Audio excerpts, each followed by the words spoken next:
So, hello and welcome to the Shankers channel. This is our very first podcast on our brand new channel where you will find anything related on this channel. So, yeah, happy days, boys. Or what? For a new channel. That's it. Channel.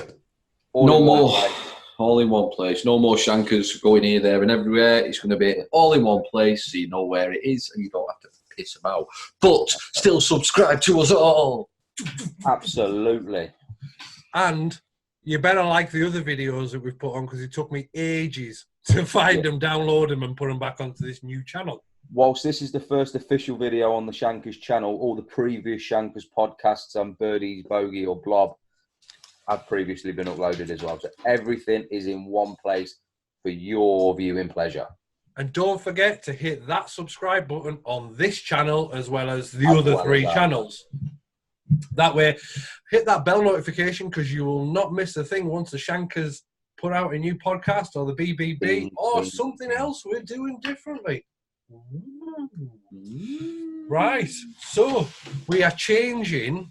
We're changing things up, aren't we, with this podcast? Yes, we're listening to your feedback. So, first topic of conversation. I know it happened last week. Tiger Woods winning his 82nd professional tournament. 82nd PGA Tour win. Is Tiger Woods the GOAT of golf? Definitely. Go to golf. That's for the debate, isn't it? I think what we're going to do is we're going to have a look at some stats from Tiger. Tiger versus Sam Snead. And Jack Nicklaus. So, obviously, Tiger and Sam, they're tied at 82 wins. But where you look at that is Tiger's got 15 majors, Sam's only got 7. Definitely. Big difference. Tiger's done it in less competitions. Yeah, so starts, Tiger's done 359, where Sam Snead did 425. So is he a better golfer than Sam Snead? 100%. He's done it in a shorter period of time. He's won more. Yeah, I mean, I get the fact that it's completely different eras and what have you not, but Sam Snead playing a similar sort of, it's comparable, isn't it? So, do you know what the weirdest stat I found was the money that Sam Snead won to the money that Tiger's won. I reckon Tiger Woods in 2 tournaments has won more than Sam Snead's won in his career. So have a guess. In fact, it'd be quite funny for you to comment down below how much you think Sam Snead won without cheating. Pause the vlog, put your answer below, play the vlog for the answer. Because we will wait for you with a little short music.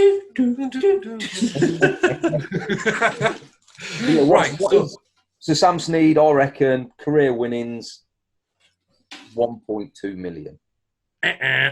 No, nowhere near, mate. Yeah, he's more than that. Owen? He's more than that. Go on. Sam Snead's winnings. Have a guess. 18. 18 what? Million? Wrong era, mate. Wrong era. He's nowhere near £1 million. He's hundreds of thousands. Oh, no, yeah.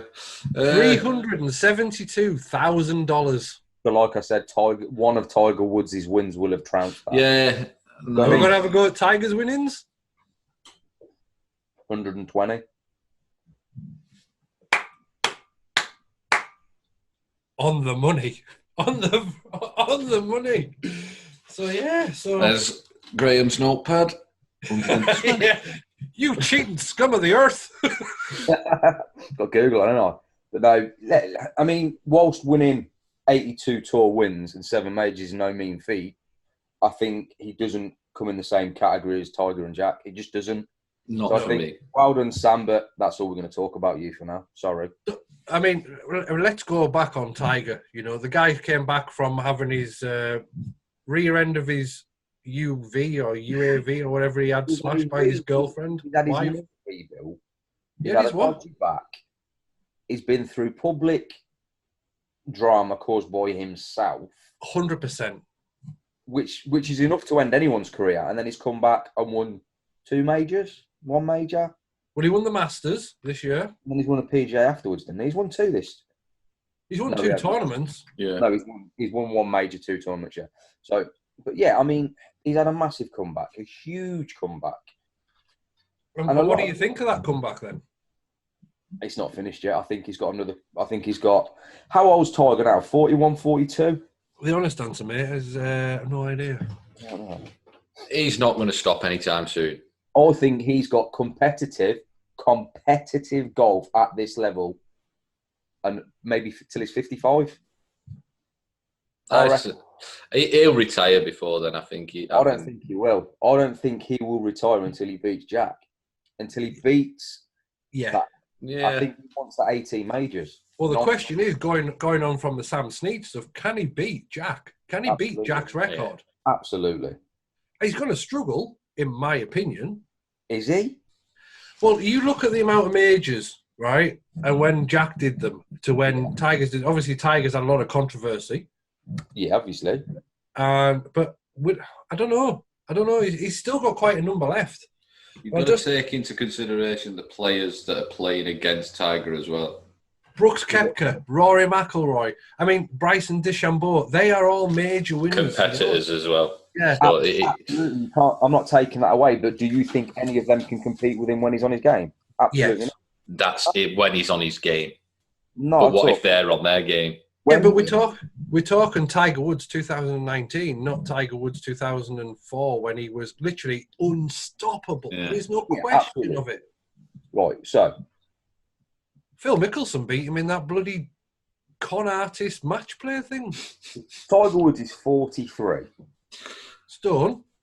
No, that's you. Oh, that's me. That's in one leg. I reckon. Let's say he plays till he's 50. Yeah. Yeah, what's that? 7 years? Something like that. You've got a match, too. 4 majors a year. One a year. He literally needs to win 1 major a year. But when you've got the likes of Koepka that's dominating, I don't. I think it's doable, and I think he will do it, but I don't think it's easy. Definitely, I couldn't agree any more with you on that one. No, I think when you look at the Dying, subscribe. Yeah, I'm dying. Subscribe. When you break it down to physical numbers and mathematics, it's a piece of piss. Yeah, it sounds a bit more technical than that needed to be fair. Yeah. You've got to look at it at the technical point of view and the competitors that he's got to play against. You've got to take that into consideration. It's doable, and I think he will do it, but it's not going to be an easy walk in the park for him. No mean feat for him, that's for sure. It's not going to be a case of I'm going to win this one. No, there's too many other people out there at the minute that are quite capable. Ploughing and powering through as well. Yeah. He's got 28 majors to play in. And a bitch ain't one. He needs to win 4. Well, now tell me, what do you guys think?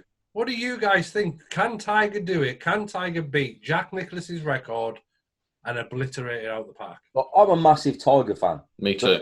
The numbers speak for itself. He's got to win 4 to beat Jack Nicklaus in 28. So he's got the potential to do it in 12 months then, if he wins all 4 majors in 1 year. If he wins all 4 majors in 1 year, that's a massive amount of money to someone at the bookies. Yeah, that's true. But we are not condoning bookies, but or gambling. Yeah, or gambling. Please gamble responsibly. It's our tails. Gambleaware.co.uk. Yeah, realistically, I don't think he'll do it. Obviously, he's the greatest golfer of our time, without a shadow of a doubt. He's brought more people into golf than anybody else. Undoubtedly. You know. Is that a word? Yeah, I think so. Let me just check my dictionary. So yeah, it's quite nice having a topic like that. So we've got another one though, haven't we? Yeah, I don't think there's anything more to say on the Tiger Woods debate, is there? Yeah, he will do it. Yeah. Shanker's verdict. Tiger will do it. Ching ching. Right. Editing pleasure that for me later. Oh, crikey. Right, so next topic, Owen. Training aids. I haven't got it. No, not aids, Lee. Oh, Training sorry. aids. Sorry. Are they worth it? Do they work? Do you have any? Yeah. Well, let's go through individually. Owen, do you have any training aids? Not training aids as such, but I do use what's in my bag as a kind of training aid. Right. And what's in your bag, dare we ask? You mean you use the clubs as alignment sticks? My clubs as alignment sticks, my head covers Yeah. for ball strike and stuff like that. Yeah. I actually haven't really used many actual training aids, but like I said, I'm still new to the game of golf. But this winter, I can guarantee training aids and routines and stuff are going to come into my game. Absolutely. Yeah. Absolutely. The only training aids I've got is I've got a couple of alignment sticks. Yeah. And a put-out pressure trainer. What do you think of that? I like it. It's good to take it anywhere. You can use it on the grass, use it on your carpet. We had a little chat about this, didn't we, Lee? Yes. Are you going to gang up against me? I like it. I think it works. Yes, but everything you're putting on is flat. There's no undulation in it. Is it? Right. So, right. I'll tell you what, put on your carpet and tell me if it's a straight put, because mine's not. I've got. Well, mine's you live in a wonky chuffing house, then. Doesn't matter though, does it? I've got a break. But like you say, the nice thing with the plane, take it out and put it on a You've grid. had far too many of them as it is. What's that? I missed that. Chunkies. Right. I was just saying that. So my thing with the put out part is you put it on your carpet at home, right? And the idea is to get that ball into that little hole, which I get, right? Because I get that. Well, there's two ways, isn't there? You've got the perfect put, which is where it stops in the little the little thing, or you can just use it as a training aid. So if you roll it up to hole and it rolls back, I think if you call it 12 inches, that's a hole. You're in the hole, yeah. Yeah, no, I get. I just think that if you're doing it at home on your carpet, it's just not the same. I mean, they obviously sell this put-out mat as well, though, don't they?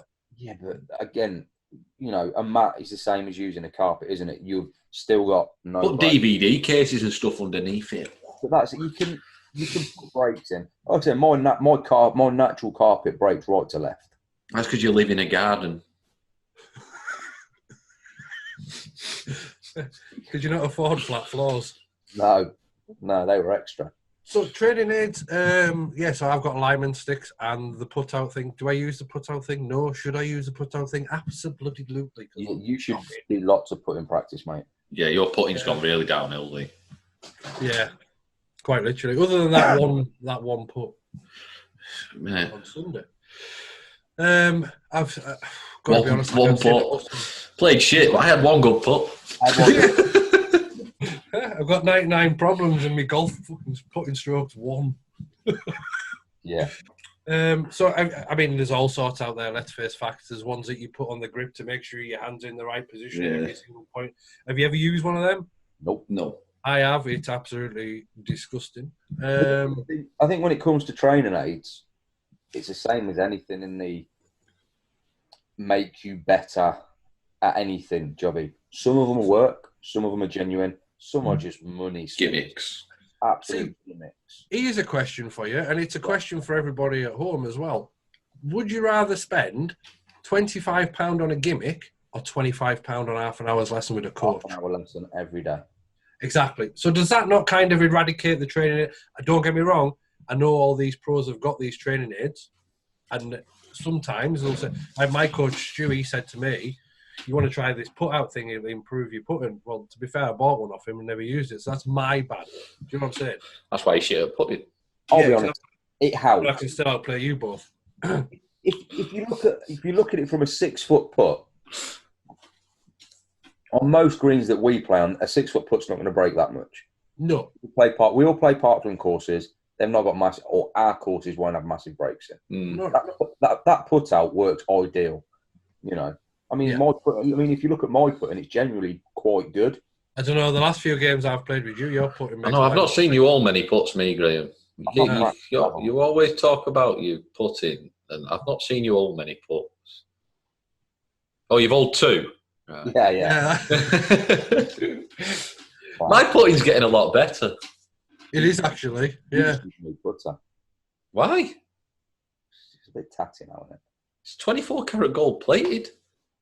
it? 24 karat, bro. Straight from Dubai. Yes, I am going to get. I think I'm going to try a putter fitting. I was about to say, I think that's recommended, to be honest with you, mate. Because I don't know if we spoke about this before. I played in Lincoln in September. Yeah. And the guy, one of the guys who we're playing with, is a low handicapper. And he said, you spent all that money and got fitted for all your clubs. And then you've got a £30 putter in your bag that you just bought. Yeah. It's one of the most important parts of your game. Absolutely. So that's my next step. Yeah, I think after I can get straight drives. Sort of taking a little sideways a while then from the training aids. People will happily spend £400, £450 on a driver and get fitted for it, but they won't spend £250, £300 on a putter and get fitted for it. What are you using most? Your driver or your putter? Putter, 100% of the time. Absolutely. But this is where my argument comes to with training aids. I mean, if you walk into any driving range, any pro shop, they're always selling something. Or you even go on the American Golf website, they're always selling training aids. I'd rather put my money to lessons with a pro and get me on point, knowing what I'm doing, than physically buying a training aid and not have a clue what I'm actually using that training aid for. That's it. So would you buy the trade? See, but if you went for a lesson and then the pro said you spent £25 on your lesson, and the pro says, "Oh, you need to spend another £25 on this training aid." Well, he has been, hasn't he? He's bought. Do you know? Yeah, that's what I mean. And he's made you spend that money and bought a put out, and you ain't used it. That's your own stupid fault. Yeah. Yeah. That's it, isn't it? That's on the individual. So if you're going to buy a training aid in conjunction with a lesson, it's on you to use it. It's on you to put those drills into place. Do you know what? One that I did see, one of my mates' dads had it. It was a normal golf club. It looked like a normal golf club, and you could swing it. But if your backswing and swing weren't right, it goes floppy at the end. Did it have a ball on the end? No, it was a proper club. Yes, it was on like hinges or something. And it was. I think I've seen it. They're old school. They are. Yeah, he's an older guy. Right? He's a massive point. You can go out and spend that much money on one of them, or alternatively, you can just go to Poundland, buy a belt, and it does the same piss and job. Yeah. What? Hold your pants up? Well, no, it's going to stay taut, isn't it? A belt's going to stay taut if you're swinging properly. Yeah. If you're not, it won't. You know, so I've just saved you a fortune. So for that, can you please just subscribe to this fucking channel? Depends how expensive your belt is. I've got a Hermes belt. You've got a belt, Herpes. Oh, Hermes UK. That must have took a while to be delivered. Yeah, one of them, mate. Yeah. Got herpes now. His belt. Rather on my belt than on me, something else. Yeah, true that. Who did you borrow the belt off? So, training aids, do they work? Yes, to an extent, if you're using them right, and if you. Or what? Yeah, I mean, my opinion. Overrated.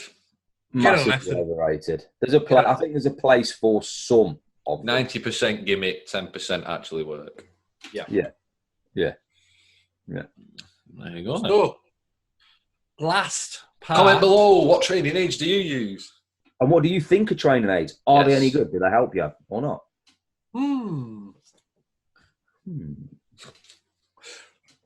I just looked weird when I did it then. Yeah. You look like you've got a big tip. Do you want some sweeties? So I think we've got time for a few questions just to end the yeah, we put it on Twitter before, didn't we? Have you got all the questions, Lee? Yes. You've got them all, yeah? He thinks. Yeah. No, I've got them. You chill your boots, pal. Obviously, I mean, someone has a bit of work. Anyway, right.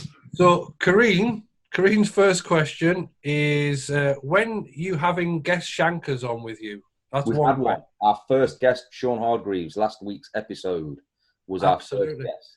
And we will get another one on, but let us kind of just find our feet with where we're going. Still trial and error for us all. You know, there will be guests on the show, 100%. Once we find out where we sit, you know, whether it's 2 topics and questions and answers or whatever it might be, right? Obviously, because we're taking feedback and criticism. That's what we need as well. Don't watch it and then don't say anything. Watch it. If there's bits you like, say it. If there's bits you didn't like, say it. But be constructive in what you're saying. Don't just come on the channel and say it was shit. Yeah. Why was it shit? We don't know why. What didn't you like? You know, just give us your feedback constructively. Yeah, because we are trying to be the people's channel. We want you to be involved.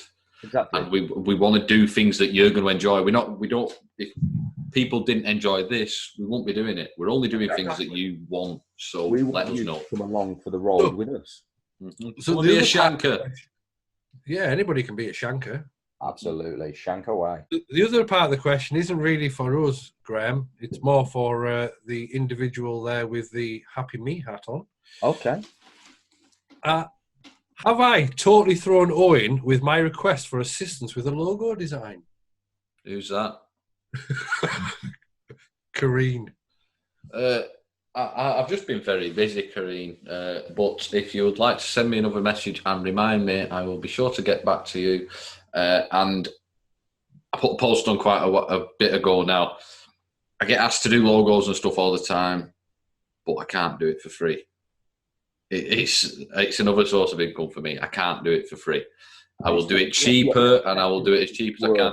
Every penny. Every penny. Thank you very much. Graham's had 15 of them. Yeah. Not that many times. You just do this logo for us, lad. I need another one. I've got another channel. Got 25 fucking channels, this cunt. So hopefully that answers your questions, Kareen. Next one, our good friend Sean. Hi, Sean. Hi. What make of golf ball do you play and why? Ooh. Go on, G-Mac. Go for it. I've just changed. I've been using TaylorMade TP5 and TP5X for 2 seasons. And I would literally say 6 to 8 weeks ago, I changed back to Titus Pro V1 and Pro V1X. Pro V1. So yeah, no other reason than I was running low on my TP5s and I had 3 dozen Pro V1s. So it makes sense. And literally, I've been scoring more consistent with them. Consistently shite, but he's been still consistent. You know, consistent, isn't it? And to be fair, I feel the Pro V1X plays a little bit better in the poor weather than the TP5X. So I use both. I switch between the both. Mm-hmm. Use the one in decent weather and the X in the short weather. So yeah. Oh, I know you. Yes, I was gaming the Callaway Super Soft, but Lee, amongst other people, have told me that they're too soft for my swing speed. So before we played on Sunday at Stockport, I bought TaylorMade V3 Urethane. They're called. They're brand new. The same as urethane. Same fucking difference.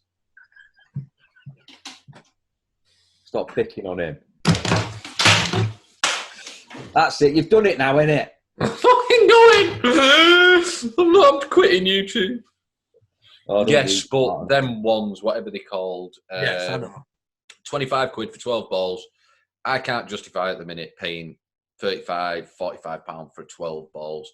And I'm very impressed from playing with them at Stockport and yesterday at the driving range. They felt good. They felt soft enough. They spun enough. They felt really good. They felt more like a premium ball than a cheap ball. They're like the old. Are they similar to the old? Was it Project A? Penta. That's it. Penta. Yeah. He told us. He said they liked the Penta ball. But honestly, I would give him a try out. But there is a video coming out on my channel soon about balls for mid-handicappers. So don't go and check it out. Thanks. And what do you use, Lee? I bet we can't guess. I bet it's not a fucking Callaway. Yeah. Absolute sack of shit. Callaway CXR Power in it. Worst ball on the market. Sorry, if I wanted an arsehole to speak, I'd fart. So can you two just go... Pfft. Right. So I use the ERC. No, I don't use the ERC. Yes, I do. You don't even know what he uses. You don't even use the ERC.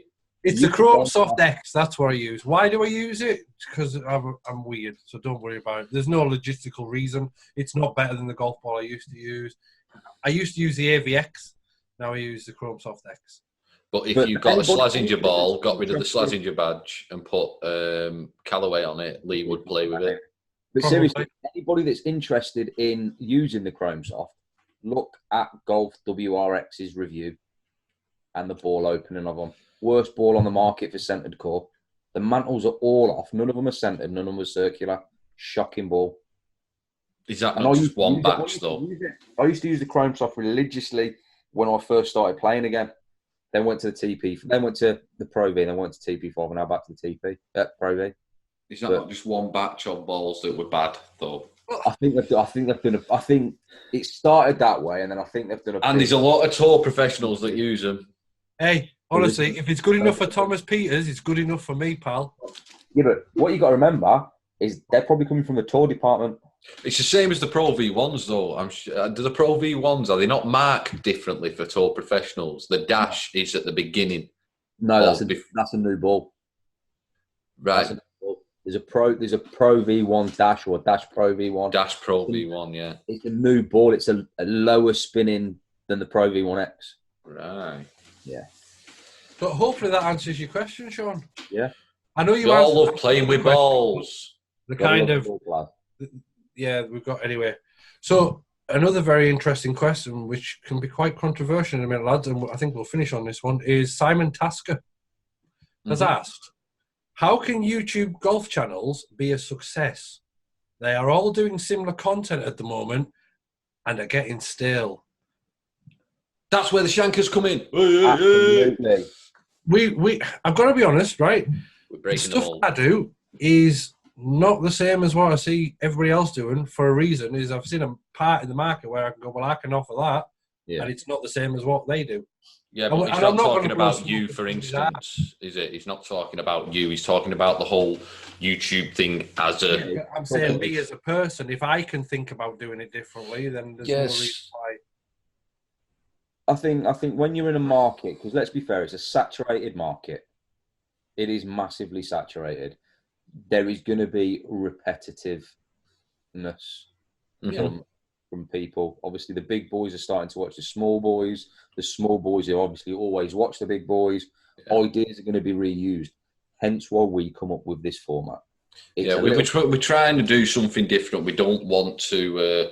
see, me, for instance, I had a conversation with Lee earlier on the phone when he told me Simon's question.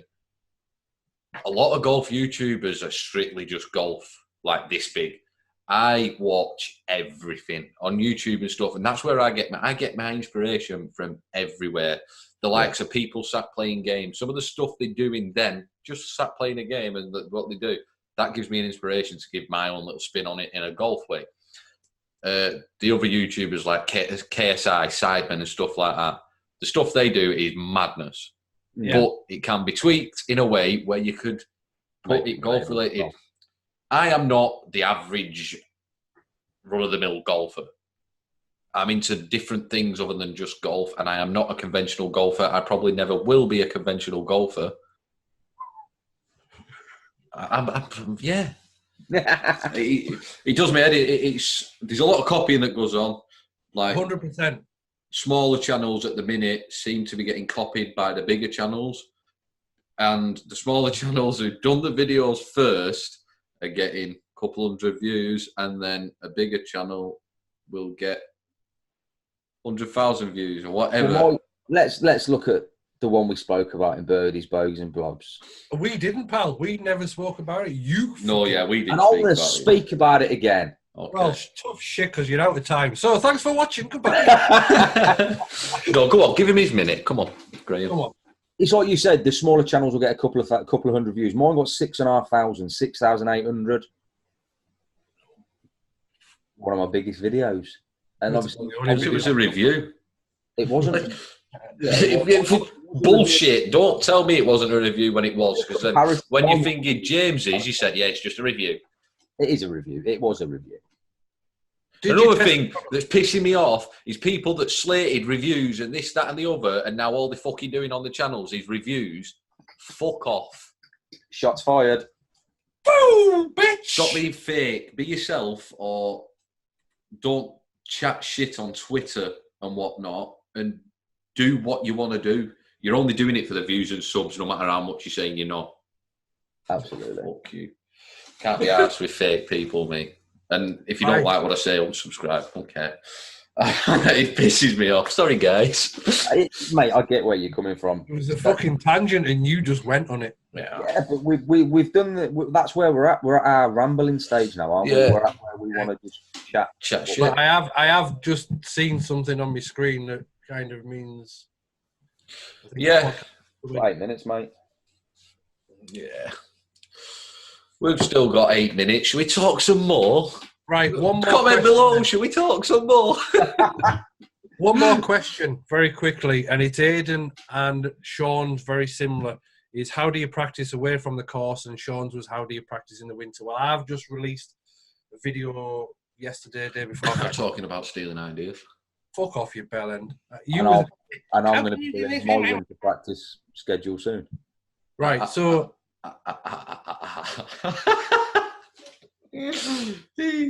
Fuck off. Right. So, I rang Lee and I said, you know what, Lee, can you send me a training drill that I can do at the range so I can make a video on it? You told me on the phone earlier. Yeah. Just because I told you something, it means it's my fucking idea, not yours. No. And I said it to Lee on the.